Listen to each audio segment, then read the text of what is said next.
I pray that Colden is really here. And alive. Greetings and salutations, folks, and welcome back to Call of Cthulhu, where we have broken into the Riverside Institute to save Emily Caldwell. Apparently, she was attempting to discover the secrets of Dr. Fuller and was caught. Can I pick this lock? Yes, I can. The Diary of the Pastor's Wife, Volume 1. The Diary of Reverend Wickwood's wife. Her husband, John, built the first Hawkins home, called Hilltop, at the end of the 17th century. They were among the first white colonists of the island. The previous inhabitants disappeared mysteriously 3 centuries earlier. Interesting that it needs to describe the colonists as white, even though most of the colonists throughout history have generally been... Old diary. Anything there? No. So yeah, Dr. Fuller clearly has something going on. But it's somewhat unclear as to what it actually is. Like, how deep does his hand go in it? Okay, so I can't just go out the regular door. I probably can't go out this door. Enough time wasted. Oh, never mind. I Colden can. needs me. I must find her. Ah, so this sends me out directly into...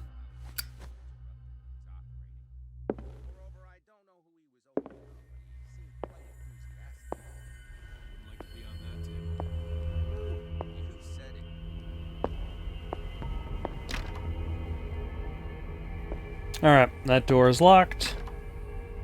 Also locked. Actually, downstairs is the way I'm supposed to go. So let's see if I can just... No! No! My God! What is happening to me? That is an excellent question. What was that? It's as if I'd been transported somewhere else.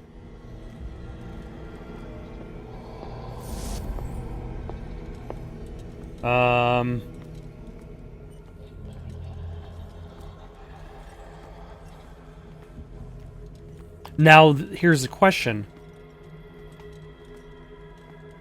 Like, am I actually transported somewhere else? Am I seeing, like, a false reality? This very interesting book, aimed at wide public, demonstrates how non-recognized sciences have influenced modern medicine. I've already gotten a copy of this.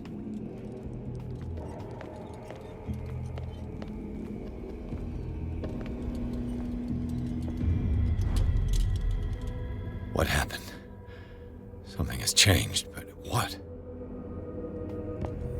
I switched the side of the lamp, which enabled me to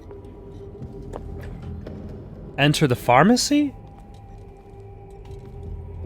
I think that's the trick in regards to having these false realities in games, is how do you present the false reality without making the gamer themselves confused?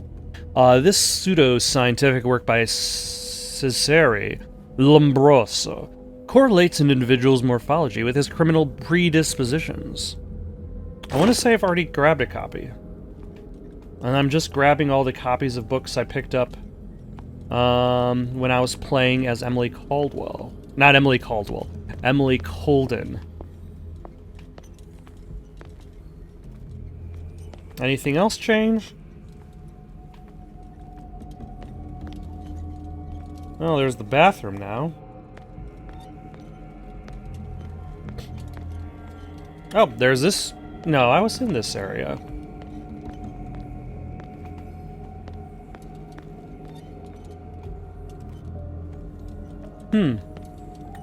I was not expecting a more puzzle-related area, but I think that's the thing with this game, is this game is more puzzle than expected. It's less amnesia, it's more puzzle. It's less RPG.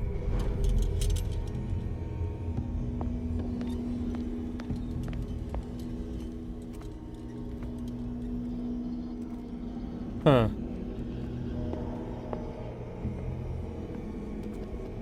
What does that mean?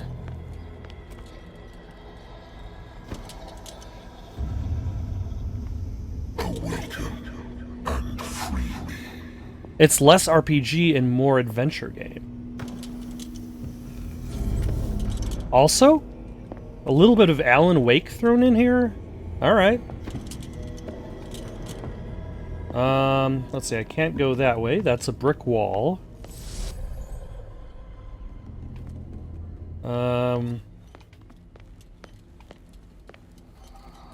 Is there a way I can refill my lamp? Because I feel that's going to be necessary in this place.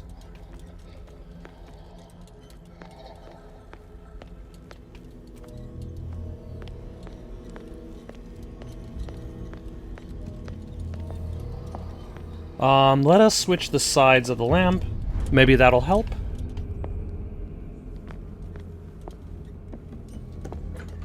Oh, or maybe I'm actually expected to open the door in one version of reality before exploring it in another version of reality. Huh.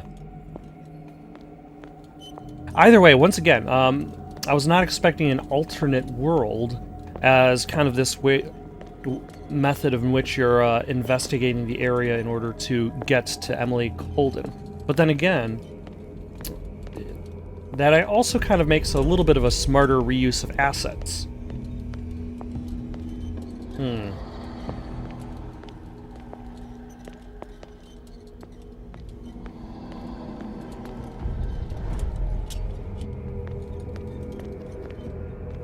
Nope.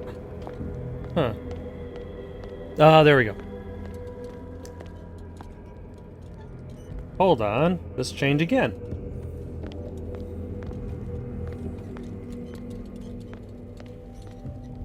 So yeah, there was that area. There were the lamps.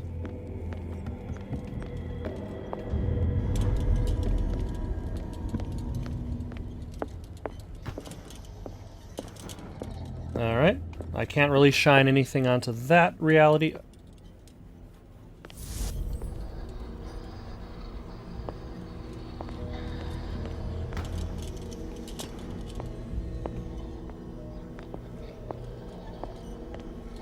Alright, so this is the bathroom. This is the first floor, actually.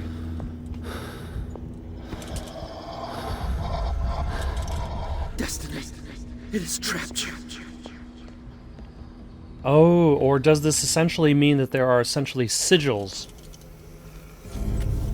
that more or less block the way forward? I'm not being halted in my progress by individuals, by the worshippers of Cthulhu, as much as I am by, like, the sigils of power, so to speak. And using the lamp removes those sigils of power. So now I need to find this particular sigil in order to progress. Though I wonder exactly how much time I have. Like, if my time is also going to be directly related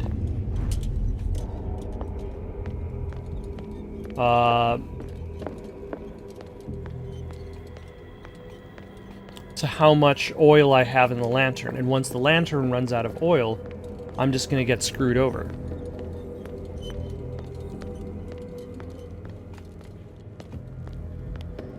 Which is something I hope I don't have to deal with.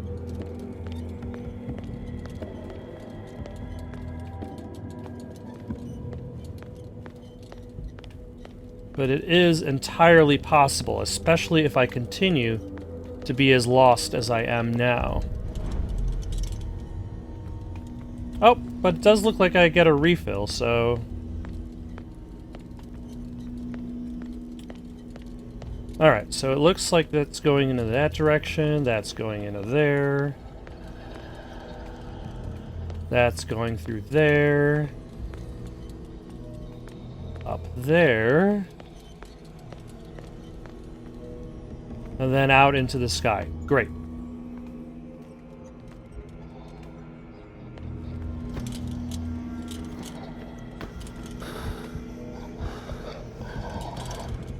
I was expecting it to be a little bit closer. Oh.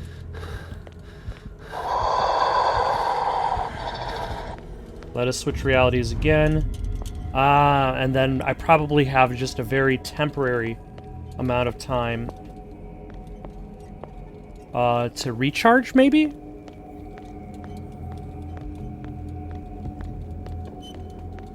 I don't know. I'm playing this by ear. I don't really know how this is working. Let's see, I already explored this area a few times. There doesn't seem to be... like, there's this thing I could probably interact with, but there's no way to reach it.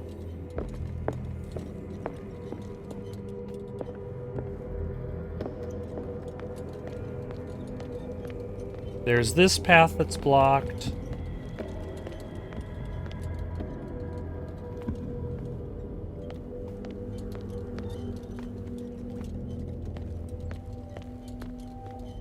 There's this area that I have already explored. Huh. I can't use the shining ability here. The shinning. The, Alan Wake ability. Maybe I can go through here now, though.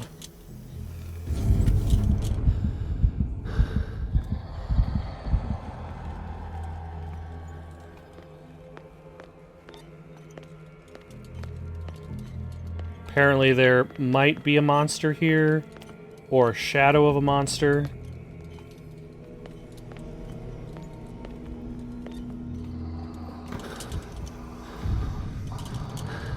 You are confronting powers that surpass you.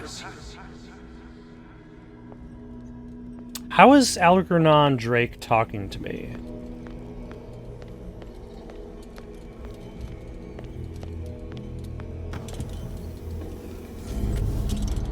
Oh, or is he actually in my head through the book? Because he was asking me earlier on,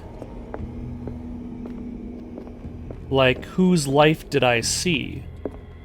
So he knows that that book is used as a mean of looking into somebody else's life.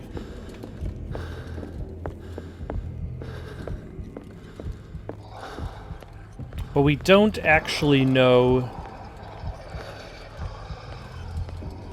whose life he saw.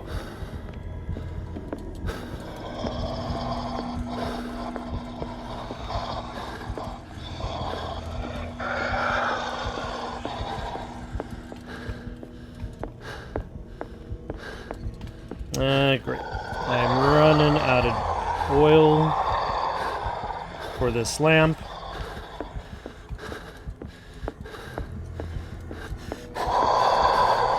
Which is very problematic. So I suppose we might see how this game over functions real soon, like. Oh, not yet. I guess let's explore in this direction. Maybe there's a door I need to open.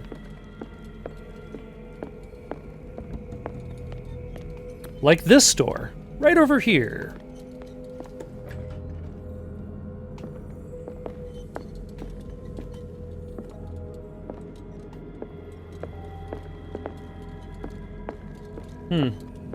Which is actually the door that I entered from?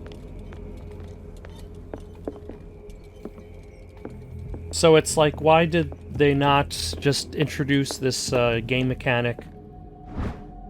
Like a dictionary. This work references blah blah blah. We've already found a copy of that. As Emily Coulter. Did they just return all the books she had on her person?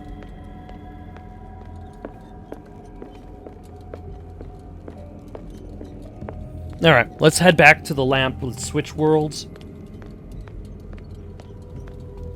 And then head back to see if something changed. There we go.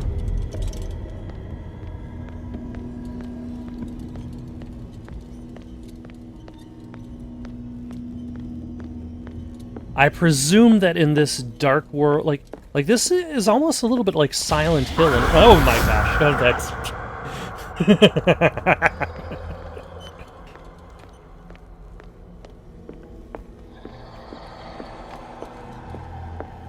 I have to admit, he got me with that one.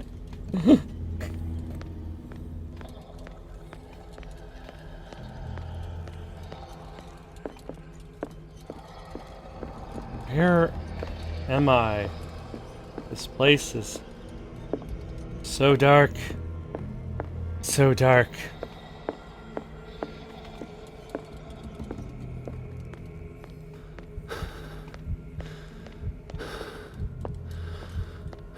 But this is, I think, the door that I opened.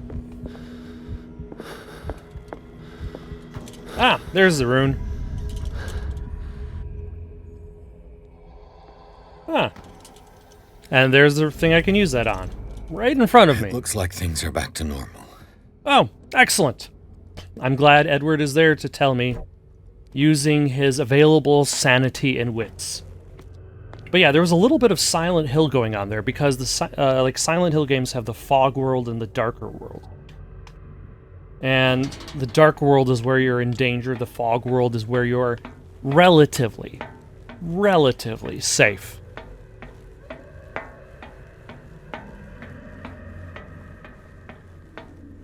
And now we descend into metal, so I guess that Silent Hill comparison isn't too far off. So as Emily, I went over here.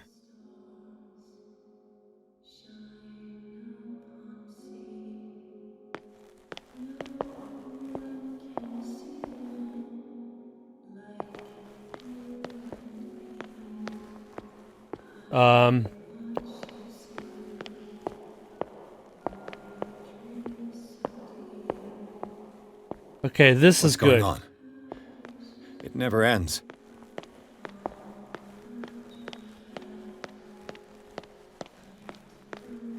Although I suppose once again I find myself recounting the Max Payne 2 quote, "A funhouse is a linear sequence of scares. Take it or leave it are the only choices given."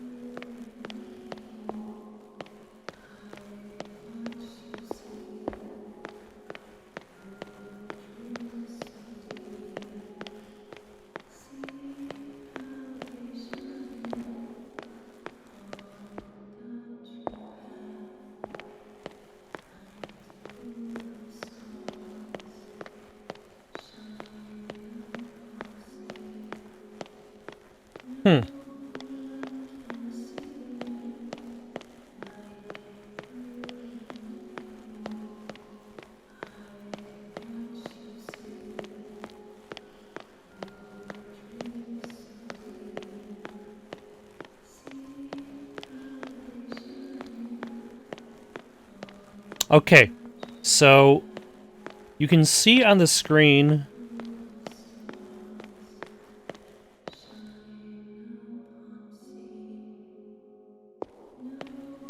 that every few lights I pass,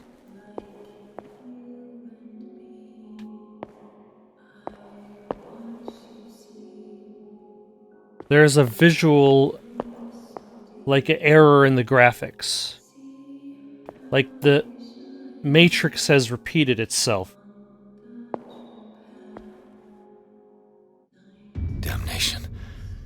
That's me. Ah! Oh God! I gotta get out. I got.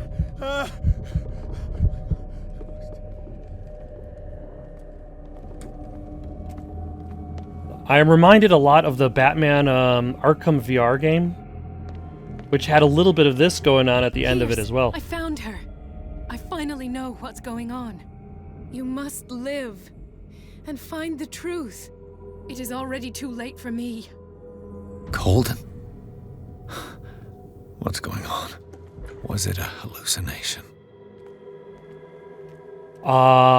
If it wasn't real, then yes. Please take a seat and be quiet, Mr. Pierce. I'll be with you in a moment.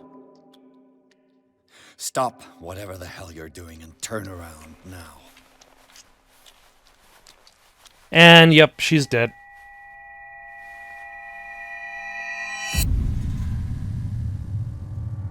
No, it can't be. No! You son of a bitch! What did you do to her? I wish I could have done more experiments on you, Mr. Pierce.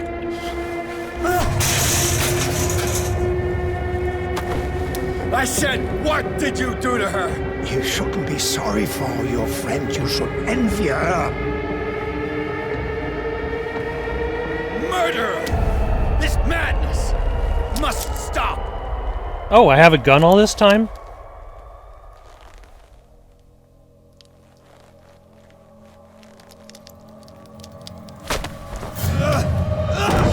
Oh. Hello. I guess she's not dead. Colden? Or has Fuller made her...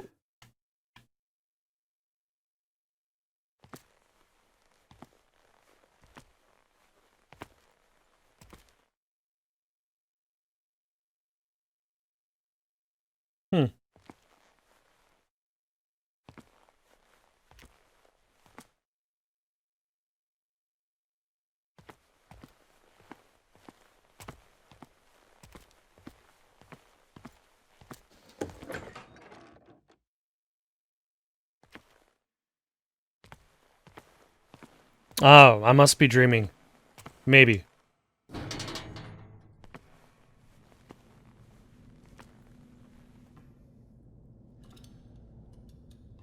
Because it is in the person's dreams that the sleeper hunts them, so you gotta sleep if you want to be hunted. It would be kind of like, imagine playing a game in which, like a Nightmare on Elm Street game. Ultimately, you have to be asleep.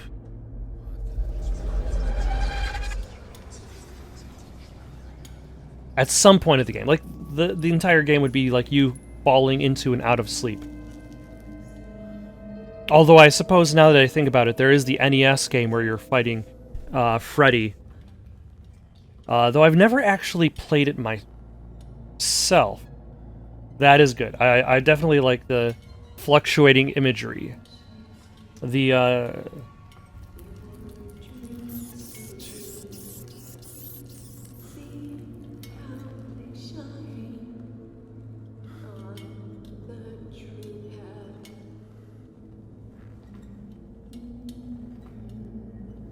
everything's going okay in here, don't worry about it.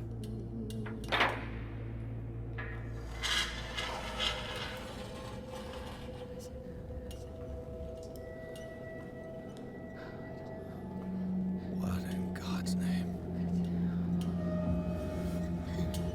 Sarah. What did they do to you?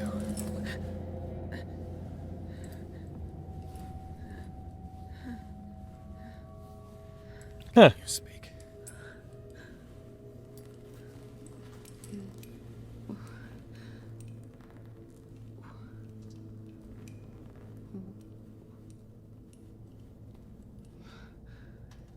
Oh, I must have picked that up in an earlier chapter. Alright.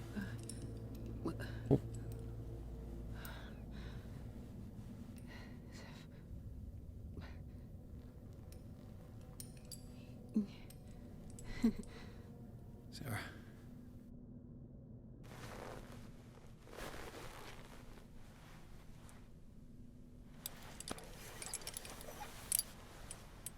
He gave him the gold and I, the azure.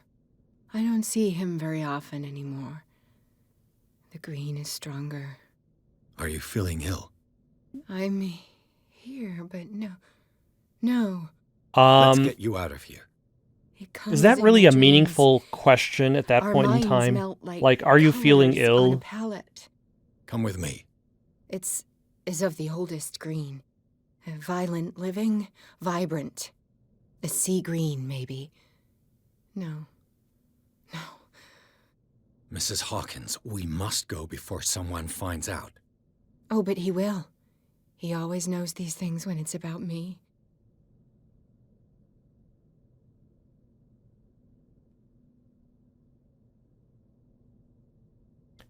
Huh. Valid SAN requirements? What does that mean?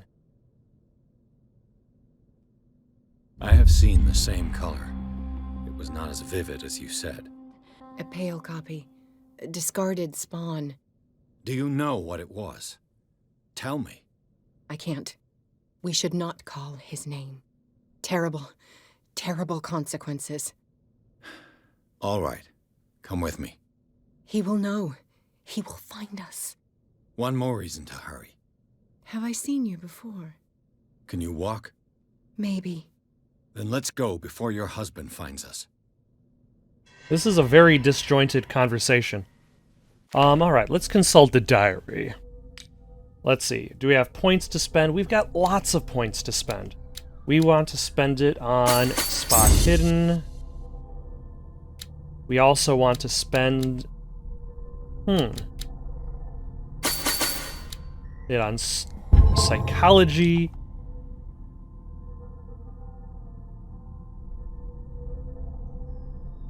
While Pierce's sanity is growing dangerously weaker, his increased sensitivity to the occult opens new ways for him.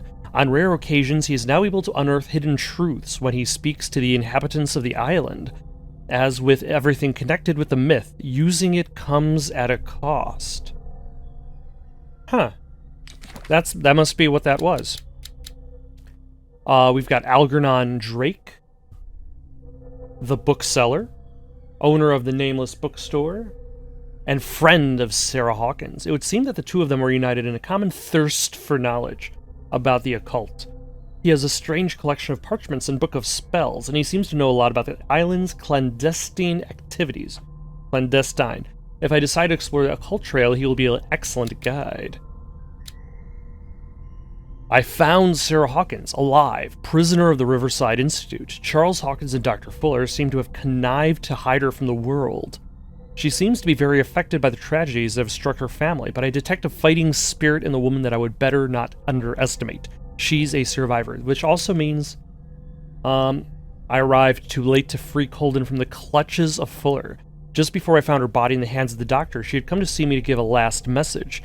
I don't know if I'm going crazy, but I believe that her words were full of truth. That means that Simon is the only one who died. Through the eye of Dr. Colden, I finally visited the Riverside Institute. The operating rooms and dormitories surrounded the pharmacy. Everything here has an air of respectability. Do the nurses really know, like Dr. Colden, what's going on in the cellars? What is sure is that the staff fear Fuller. It is perhaps this fear that prevents them from questioning the validity of a medical center of this size on such a small island. That is a good point. A scent, when they will have consumed the stellar flesh and survive the transformation, closer than ever to their new master. They will enter his sleep of death and will only awaken to answer his call. They will be called the Awakened. Cthulhu. Fnglu Naf Cthulhu Rile Nagl. Oh no, was I supposed to not say all those words out loud? The call cannot be made without a guide. The guide does not have to see or to hear. He is fully committed to the cause of the great old one that he serves. He will find the oracle. He will pursue the truth seeker. He will neither reveal nor explain. He will observe, and when the stars align and the day of the awakening arrives, he will take his place and lead the call. The Necronomicon. The words that follow are not really mine. They were communicated to me in my dreams and trances by the greatest minds in the cosmos. I take advantage of these moments of lucidity that grow ever shorter to write down these few scraps from the immense knowledge that they send crashing against my broken mind night after night. I can only leave these crumbs of knowledge to the world and hope that reading them will guide men. But I already fear that unholy words will stain the soul of whoever dares open this accursed collection, because just like prisoners whose confessions were written on their own skins, I shall protect my heritage beyond the ages. Men discovered a protective symbol, so powerful that it could remove them from the gaze of creatures of the myth. They carved it into their jewels, painted on their doors of their houses, and embroidered it on the clothing of their children. Later they understood that it would even exercise its power on the doors of the sunken city. Alright. Good times, good times.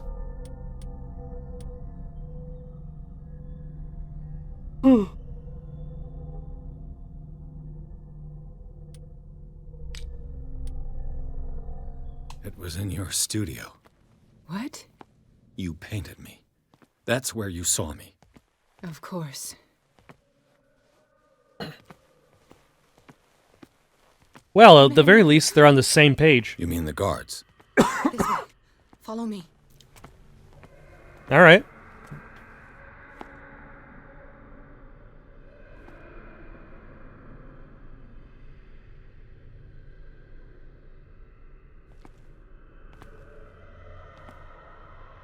What the? Oh no. This way. Was I supposed to just stand there and do nothing? Okay, so she says follow me, and then does nothing.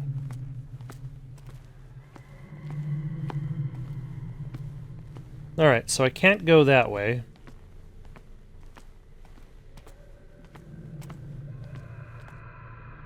What the? Oh no. This way. Ah, there she goes. Somehow she was ahead of me. Okay. Why is she so slow? Okay. Also, this does not seem like the way out. Wait. The machine. It's the green. The decaying one. The gas. Yes. It's not good for living beings. We don't have time for that. I am not moving until the wrong is set right. Damn it. It's a powerful weapon against living things.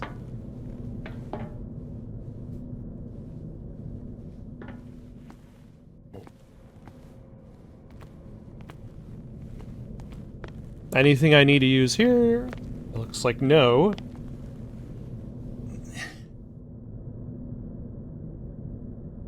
I'd be better off finding a tool.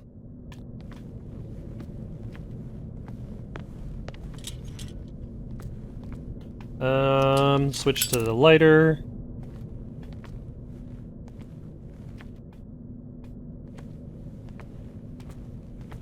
Ah, there it is. Is that good enough?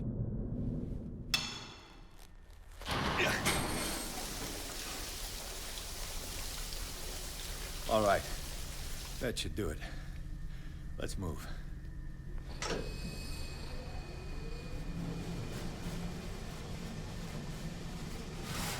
Oh. I'm your puppet no more. You bastard! If only I had a gun. Well, I guess that didn't really happen. My wife, you That didn't really help Officer Bradley. Leave her alone! We're leaving this crazy island. You are going nowhere. Don't get between me and my wife.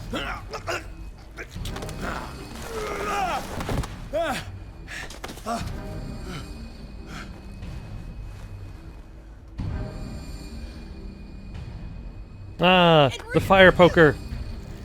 Nobody tells me what to do with my wife. Not even my wife. How dare you?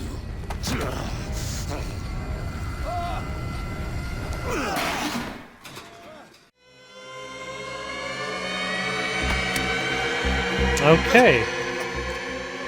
No! Why should I let you take her away when I could snap your neck?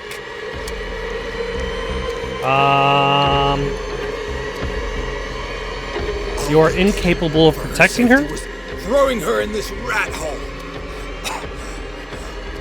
I hid her well enough. You let Fuller play with her. Stop. I did everything I could to protect her. But her identity, her power, is what threatens her. What? Sarah has seen things, has made things you can't even begin to imagine. Charles, do you have to keep waggling my head back and forth like that? I told you that she is even more dangerous than I am.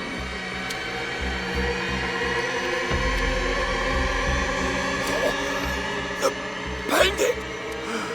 But she refused! At first, Sarah condemned Francis Sanders the moment she offered him the Wanderer. But all he had to do was just stab the In painting. the presence of the myth for too long. Even if she were to leave Darkwater, she would still hear his call. And the cult will always be here, waiting for her. Then we get rid of its members. Wait, is he an enemy to the cults? Or is he used by the cults? She will finally surrender to his power, and the world will fall with her. Don't!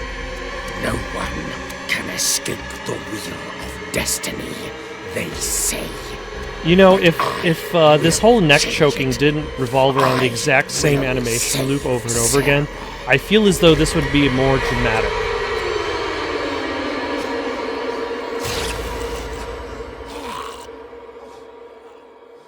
You can't save Sarah if you're dead.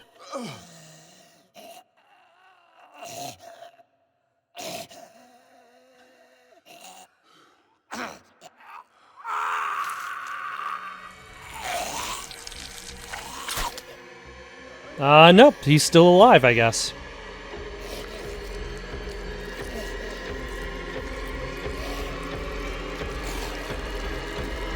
Ugh.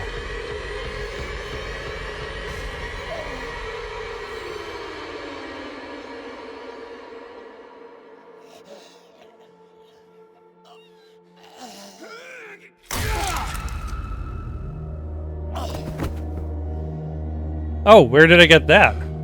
That's convenient axe.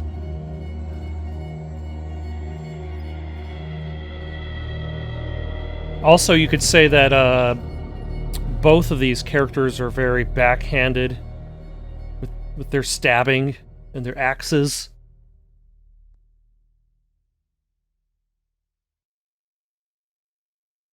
But I guess Charles Hawkins was more of a puppet? After the death of Colden, Pierce, a victim of hallucinations, advanced inside the Riverside Institute to the point of discovering Sarah Hawkins, alive, prisoner of Dr. Fuller. The last confrontation between Charles Hawkins and his wife has revealed that the man under his monstrous appearance tried to protect her from the influence of the myth. He warned Pierce that if Sarah succumbs to the lure of the occult, she will lose all free will, allowing the cult to bring its plan to fruition. Summon an ancient and evil god. Henceforth, Pierce must know more about Sarah Hawkins' intentions and find a way to protect her.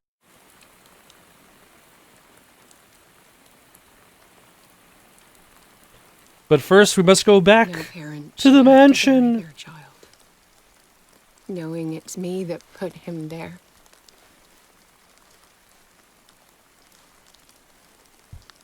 The guilt will never go away. I feel your pain.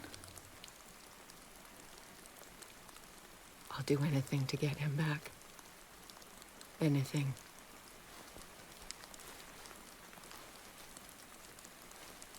My work was Anything, what lured Mrs. me here in the Hawkins. first place.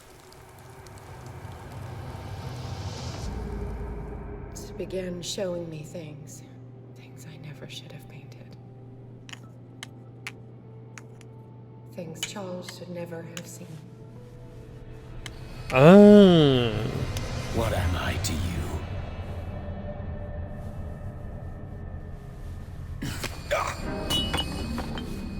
I took care of you, saved you from your miserable life. You'll never find a man better than me. You owe me. I owe you nothing. We'll leave now. You owe me all.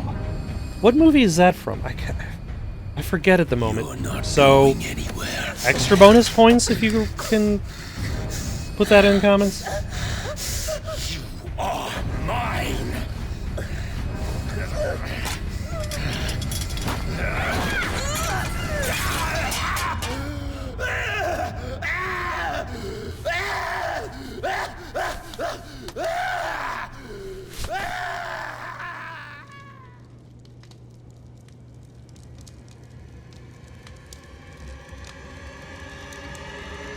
Oh, so she started the fire to try to kill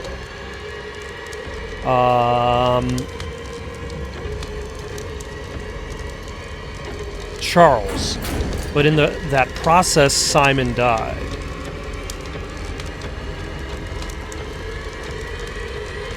And Silas, So Silas knew that she was still alive.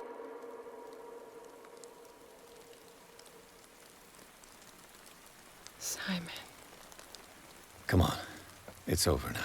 I feel as though this kind of makes the caretaker seem even more untrustworthy because she ends up in the hands of Dr. Fuller. And does that mean that Silas brought her to Dr. Fuller?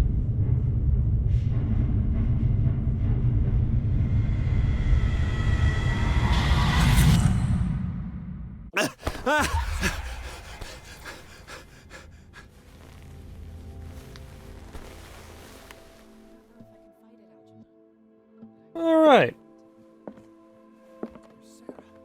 We've saved Sarah, we've brought her to the mansion.